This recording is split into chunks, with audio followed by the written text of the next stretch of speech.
आज हम पढ़ने वाले हैं क्लास 9 का विषय जीव विज्ञान और अध्याय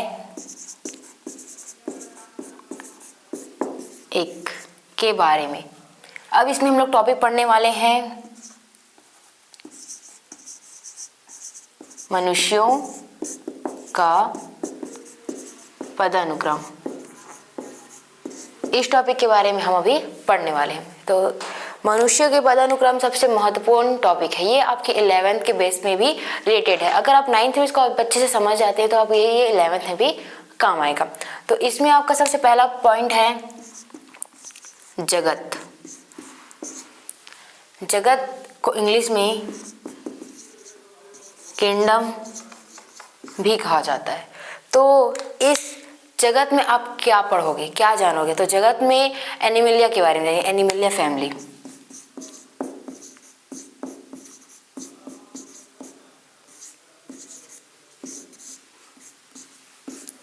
एनिमलिया, अब एनिमलिया का मतलब क्या होता है, उसमें आप क्या क्या बारे में जानोगे? इसमें आप जानोगे बहुकोशिकी, एक कोशिकी, अंतःपोषण, इसके बारे में आप अध्ययन करोगे। किसमें? जगत में। बहुकोशिकी,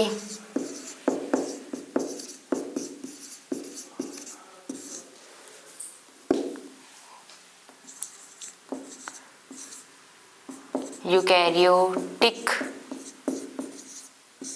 व अंतःग्रहण पोषण की विधियां के बारे में आप लोग अध्ययन करने वाले। किसमें? जगत में। सेकंड में आता है संघ, इसको बोलते हैं फाइलम।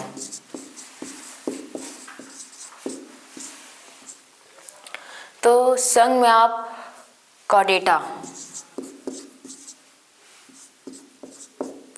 के बारे में जानेंगे। इसमें आप पढ़ेंगे कोसेरुकदंड और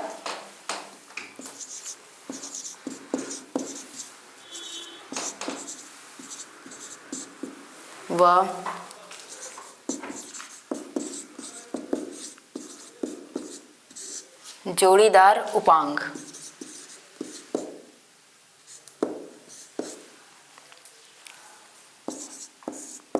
तीसरा आता है वर्ग, क्लास।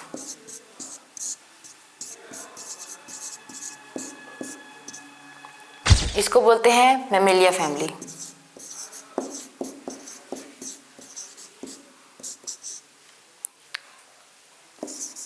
फोर्थ गण, ऑर्डर,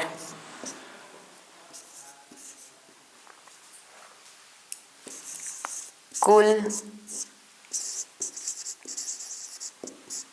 फैमिली, वंश, जीन्स, और सातवां सबसे इम्पोर्टेंट जाति।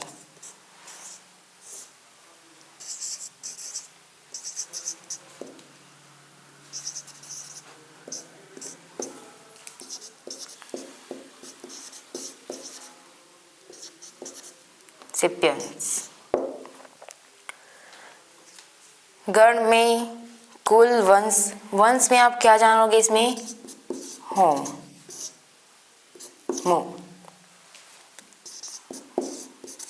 होमोनिड, इसमें होता है द्विपद चालन।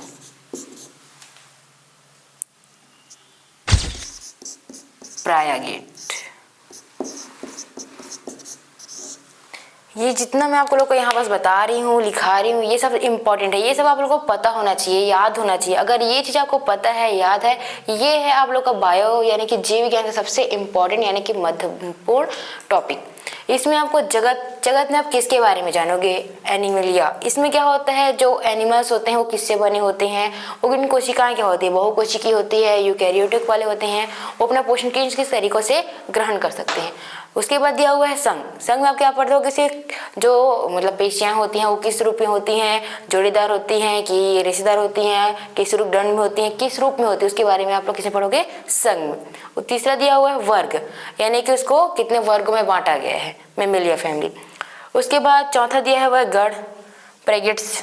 उसके बाद कुल, फैमिली। इसमें क्या पढ़ोगे आप लोग, मतलब उस चलना, 2 पैर में चलता है, 4 पैर में चलता है, उड़ने वाला है, इसके बारे में पढ़ोगे, यानी कि द्विपद चालन, यानी कि होमोनिड। उसके बाद यह वंश, यानी कि होमो। उसके बाद 7वां दिया आप लोग का जातीय इसकी, यानी कि सेपियंस।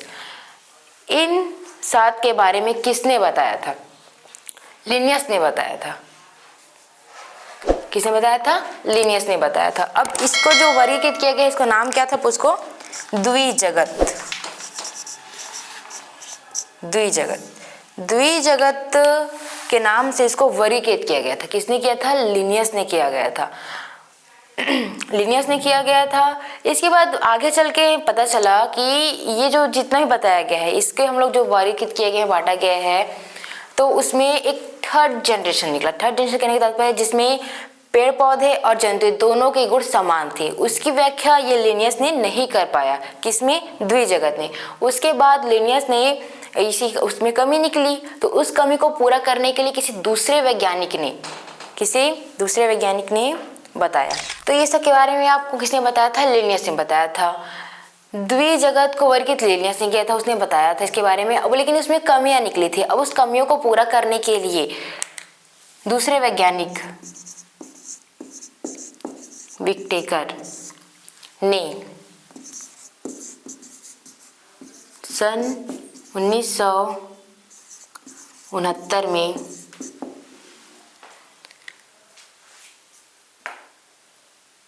पांच जगत में बांटा संपूर्ण जीव जगत को। अब उन्होंने जो 5 जगत को बांटा है, उसको किस आधार पे बांटा है,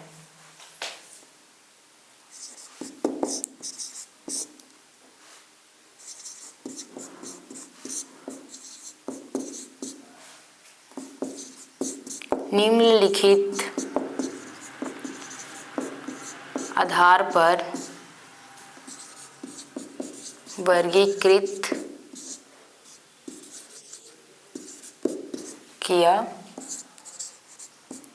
गया है। अब किस आधार पे किया गया है, तो पहला केंद्रक की अनुपस्थिति व उपस्थिति, कि किस जंतुओं में, जीवों में केंद्रक पाया जाता है, केंद्रक नहीं पाया जाता है।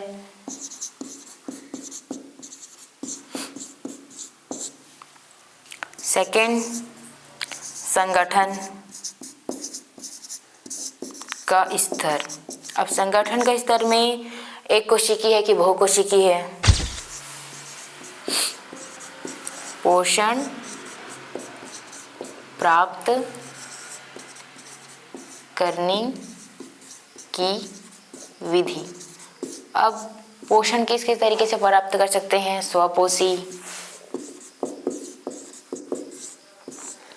व परपोषी। संगठन के स्तर में क्या क्या होता है, एक कोशिकी होता है, बहुकोशिकी होता है।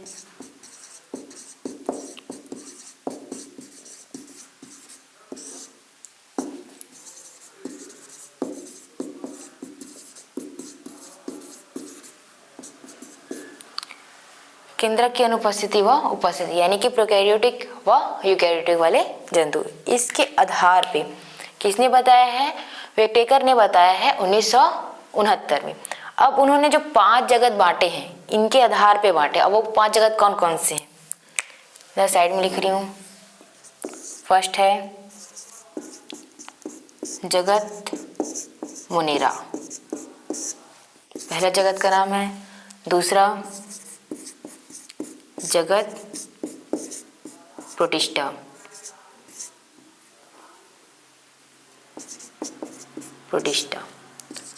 तीसरा है जगत फंजाई, चौथा है जगत प्लांटी यानी कि पेड़ पौधे। पांचवा है जगत एनिमिलिया।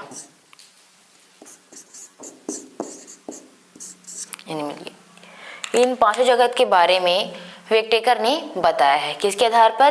कि केंद्रक की अनुपस्थिति की, इनमें कौन कौन से जीव जंतु हैं जिसमें केंद्रक पाया जाता है, किसमें नहीं पाया जाता है, संगठन कौन एककोशिकीय कौन बहुकोशिकीय है, और ये स्वपोषी होते हैं कि विषमपोषी होते हैं, इसके बारे में किसने बताया था?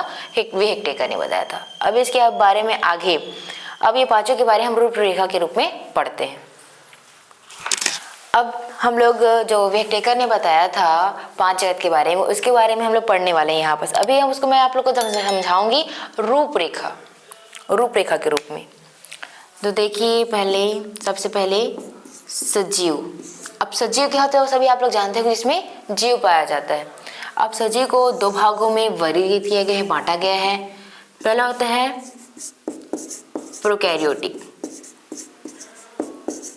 प्रोकैरियोटिक कोशिका वाले, वैसे होता है दूसरा यूकैरियोट। अब ये प्रोकैरियोटिक भी 2 प्रकार के होते हैं और यूकैरियोटिक भी। प्रोकैरियोटिक को हम लोग एक प्रकार से पहले पढ़ेंगे, जो कि होता है एक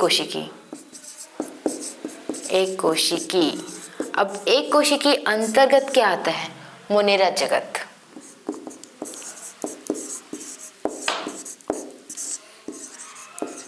मोनेरा जगत। आपको मैं 5 जगत के बारे में बता चुकी हूँ। मोनेरा जगत, जगत प्रोटिस्टा, जगत फंजाई, जगत प्लांटी और जगत एनिमिया। जिसमें का सबसे पहले में क्या आएगा? मोनेरा जगत। इसका उदाहरण या फिर एग्जाम्पल, उदाहरण में आप ले लीजिए जीवाणु यानी कि बैक्टीरिया। वैसे ही यूकैरियोट वाले कोशिका होते हैं 2 प्रकार से। ये होंगे एक कोशिकी और बहुकोशिकी।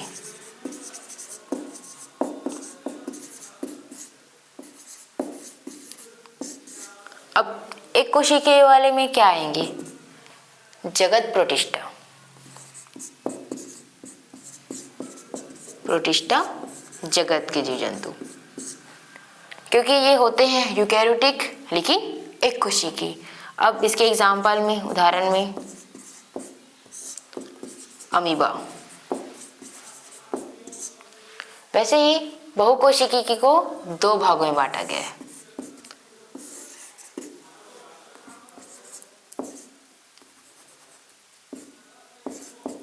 कोशिका भित्ति सहित, और एक और होता है कोशिका भित्ति रहित। कोशिका भित्ति रहित। अब कोशिका भित्ति रहित में आपका आएगा एनिमिलिया जगत, क्योंकि मनुष्यों में, मछलियों में, हाथी में ये सब क्या होते हैं? बहुकोशिकी होते हैं और यूकैरियोटिक वाले होते हैं, लेकिन उसमें कोशिका भित्ति नहीं पाई जाती। रहित का मतलब होता है उपस्थित नहीं होना। तो ये आगा आपका एनिमिलिया जगत।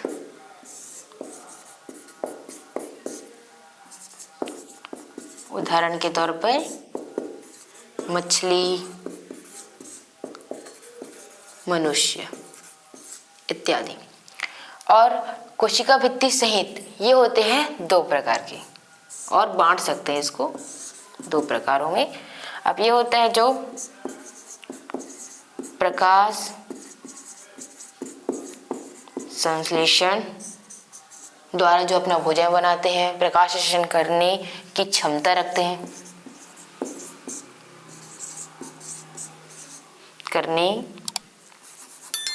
प्रकाश संश्लेषण करने में सक्षम। और क्या होता है जो प्रकाश संश्लेषण नहीं कर सकते हैं, प्रकाश संश्लेषण करने में अक्षम। अक्षम का मतलब होता है जो नहीं कर सकते हैं। तो प्रकाश संश्लेषण कौन कर सकते हैं? प्लांटी जगत, यानी कि पेड़ पौधे वाले जगत। उदाहरण में नीम का पेड़ हो गया, बरगद का पेड़ हो गया, आम का पेड़ हो गया इत्यादि। और जो प्रकाश संश्लेषण क्रिया नहीं करते हैं, फंजाई जगत।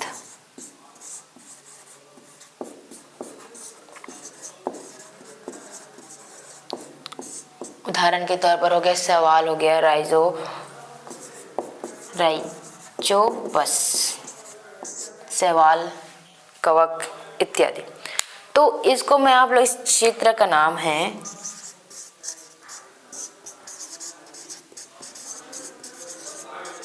वर्गीकरण आरेख। तो ये था आप लोग का वर्गीकरण आरेख। इसमें आप प्रोकैरियोटिक, यूकैरियोटिक के आधार पर क्या कर सकते हो? वर्गीकृत कर सकते। तो इसको किसने बताया था? विहेक्टेकर ने बताया था। तो सजीव में क्या होता है, इसको दो भागों में बांटा दिया गया है, यूकैरियोटिक और प्रोकैरियोटिक। तो प्रोकैरियोटिक में क्या होता है? एक कोशिकीय जीव आते हैं। अब ये कोशिकीय जीव में कौन सा आएगा? मोनेरा जगत। अब मोनेरा जगत में उदाहरण के तौर पर जीवाणु हो गया, बैक्टीरिया हो गया, ये सब किस में आएंगे? मोनेरा जगत में।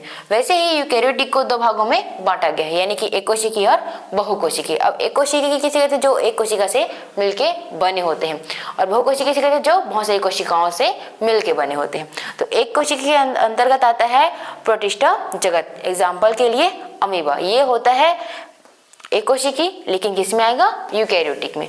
वैसे ही बहुकोशिकीय को दो भागों में बांटा गया है, भित्ति के आधार पर, कोशिका भित्ति के आधार पर। कोशिका भित्ति सहित का मतलब जिसमें पाया जाता है, और कोशिका भित्ति रहित का मतलब जिसमें नहीं पाया जाता है। वैसे ही कोशिका भित्ति को हम लोग दो प्रकार से बांट सकते हैं। प्रकाश संश्लेषण करने की क्षमता इसमें पाया जाता है, जो कर सकता है प्रकाश संश्लेषण, जो अपना भोजन स्वयं बनाता है, और प्रकाश संश्लेषण करने में अक्षम, जो अपना प्रकाश क्रिया नहीं कर सकता। तो जो कर सकते हैं उसमें कौन सा आएगा? प्लांटी जगत, यानी कि पेड़ पौधे। और जब प्रकाश क्रिया नहीं करते वो क्या आएगा? फंजाई। एग्जाम्पल के लिए राइजोपस। और जिसमें कोशिका भित्ति नहीं होती है वो कौन सी जगत है? एनिमेलिया जगत, यानी कि जंतु जगत, यानी कि मनुष्य हो गया, मछली हो गया, ये सब किस में आएगा? एनिमेलिया में आएगा। तो ये था आप लोग का वर्गीकरण आरेख। ये आप लोग का टॉपिक हो गया कंप्लीट। अब हम मिलते हैं नेक्स्ट टॉपिक पे। हमारे चैनल को सब्सक्राइब कीजिएगा और हमारे वीडियो को लाइक कीजिएगा। धन्यवाद।